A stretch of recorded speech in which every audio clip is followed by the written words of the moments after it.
Halo semuanya, kami dari kelompok 9. Di sini kami akan melakukan wawancara.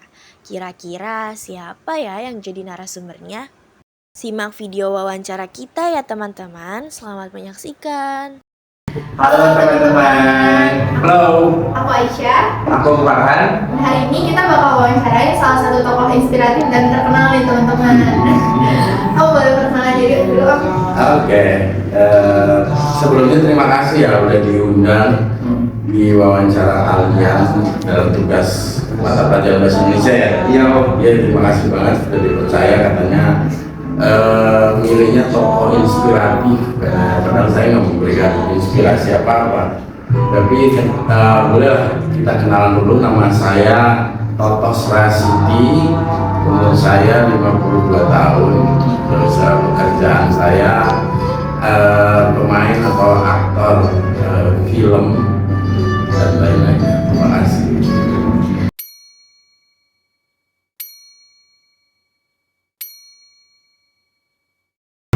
Om, kalau boleh tahu latar belakang pendidikan sebelum jadi aktor dari mana?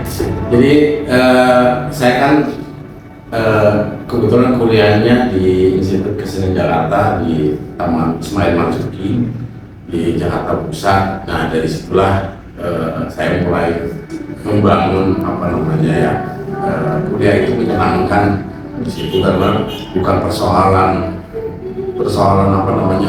cuman mata pelajaran top gitu lah atau mata kuliah doang, tapi IKJ itu betul-betul mengajarkan bagaimana saya bisa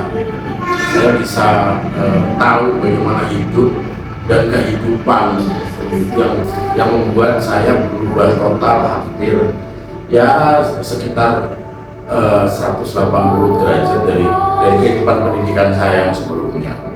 Jadi mentalitinya terbangun ketika kalian ngerasain lah kalau masuk kuliah, mentalitinya akan terbangun. Kalau SMA kan masih main-main, fun gitu. Nanti begitu masuk ke tahap kuliah, jenjang lebih tinggi di perguruan, pasti akan belajar tentang hidup dan kehidupan kita gitu loh.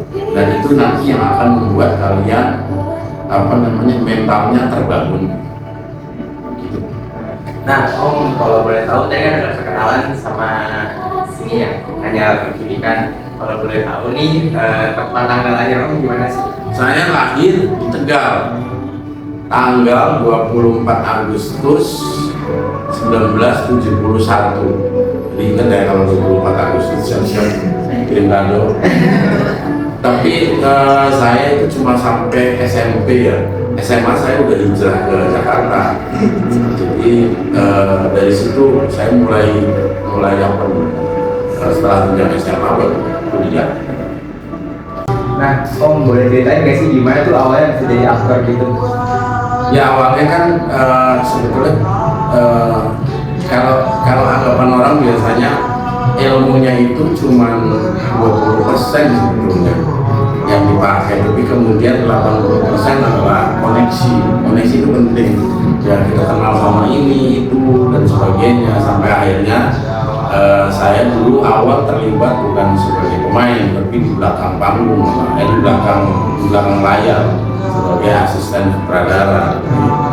Lama-lama akhirnya link saya terkebangun, kemudian ada pilihan untuk diajak main, ya aku ikut main sampai akhirnya saya memutuskan ya udahlah saya jadi pemain aja daripada jadi grup gitu. Itu sejarah singkatnya kira-kira gitu kenapa bisa jadi pemain. Kalau misal tokoh yang menginspirasi Om buat jadi aktor tuh ada nggak sih Om? Lebih banyak ya.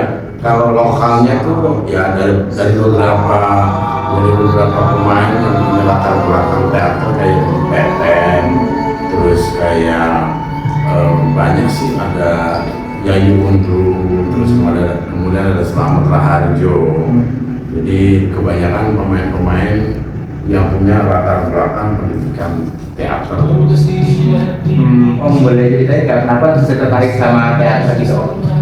Yang awalnya juga sebetulnya nekat-nekatan sih, karena sebetulnya waktu SMA aku itu nggak apa namanya, nggak punya minat sebetulnya. Aku sendiri mau bingung mau kuliah di mana, tiba-tiba ya namanya sudah jadi jalannya ya. Jadi akhirnya aku nggak tahu kenapa bisa dituntun ke kampus IKJ. Terus akhirnya saya belajar tentang seni acting dan sebagainya. Ya dari situlah akhirnya mulai tumbuh kecintaan ya, dari kecintaan itu lahirlah pekerjaan, menghasilkan uang, akhirnya aku jadi profesional aktor gitu. Kalau cara menjaga semangat dan motivasi buat terus berkarya di dunia seni peran gimana sih Om? Ya secara umum sebetulnya kuncinya kita mesti terus belajar, nggak merasa stuck gitu ya, nggak merasa stuck bahwa aku udah pintar, aku udah ngerti semuanya, ya enggak. Jadi setiap ada tawaran pekerjaan, ada setiap karakter yang aku harus mainkan, itu aku harus bikin baru terus. Secara kreatif aku berkarya di situ, jadi tidak membosankan menjalankan profesinya, tidak, karena aku sendiri nanti apa yang terjadi dengan karakter, aku mau buat apa aku belum tahu, tapi setelah kita melalui ada proses reading, workshop dan sebagainya, akhirnya kita menemukan bentuk karakter yang akan dimainkan seperti ini, seperti itu. Jadi sebetulnya hal yang baru itu menarik sampai akhirnya aku nggak menemukan kebosanan. Nah, Om, ada nggak sih kesulitan yang Om hadapi saat mulai berkarir di dunia teater ini, Om? Ya, kalau di teater kan membangun basic karena teater sama film kan pastinya berbeda, kalau medianya berbeda. Kalau teater itu medianya panggung, tapi kalau film itu medianya kamera. Nah, tantangannya sebetulnya hambatannya kita mesti bisa adaptif ya, bisa menyesuaikan kapan saya harus di depan kamera, kapan saya harus di depan penonton, di atas panggung. Itu akan berbeda perlakuannya. Jadi tantangannya di situ sih sebenarnya. Terus kemudian belum lagi kayak misalnya kita ngomong dunia film ya, dunia film itu pemain nggak cuma 1, 2, 3 orang, tapi ada jutaan, ada ribuan aktor-aktor yang bersaing. Kalau misalkan kita malas, kita nggak menarik memainkan karakternya, ya tinggal penonton, nggak ada yang mau lagi kasarnya. Selain yang menjadi aktor, ada kesibukan lain nggak sih di waktu-waktu? Ya kadang-kadang masih berhubungan dengan film. Saya kadang-kadang kalau nggak ada syuting atau perlu waktu banyak, saya gunakan untuk menulis skenario, terus ya menulis lah. Jadi saya juga melatih meskipun saya nggak ada syuting ya. Saya melatih imajinasi saya, pikiran saya, emosi saya ke dalam tulisan. Jadi sebenarnya nggak ada yang nganggur sih. Buat aku nggak ada istilah nganggur gitu. Nah, Om kan perannya nih macam-macam ya di berbagai film itu. Nah, ini cara mempersiapkan dirinya buat peran baru itu gimana, Om? Ya kita lihat dulu kan, kalau karakter itu dia nggak berdiri sendiri, ada cerita yang mengangkat dia, ada karakter lain yang berhubungan satu sama lain, ada peristiwa. Dari semuanya itu akhirnya terbentuklah satu karakter yang aku harus mainkan. Itu yang menariknya di sini. Dia nggak berdiri sendiri, kita kerja kolektif. Dia harus kerja sama aktor yang lain, kemudian kerja sama director, kerja sama penulis naskah, kerja samanya banyak.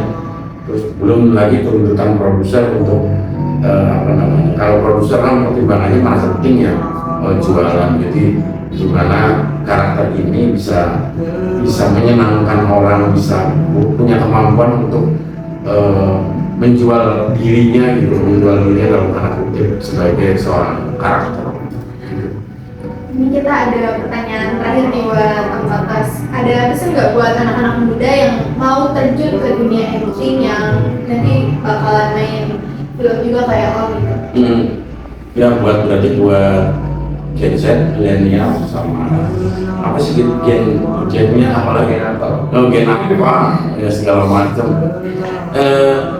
Apa ya, satu kata tidak boleh malas, dia mesti kerja keras, dia mesti berpikir, mesti apa namanya ya, enggak kita apa kedip mata terus jadi gitu, enggak. Jadi semua ada prosesnya, harus sadar sama itu. Proses itu memang melelahkan terus kemudian banyak lika-likunya, tapi memang itu yang harus dilewati. Jadi jangan sampai misalkan Gen Z pengennya instan, main sekali maunya langsung terkenal misalkan, atau maunya udah nggak usah ngapa-ngapain, tapi atau meskipun sekarang eranya bisa memungkinkan itu ya, ada digital, ada YouTube, ada TikTok, ada Instagram, semuanya bisa instan. Tapi kalau mau awet ya harus kerja keras, malas itu kira-kira.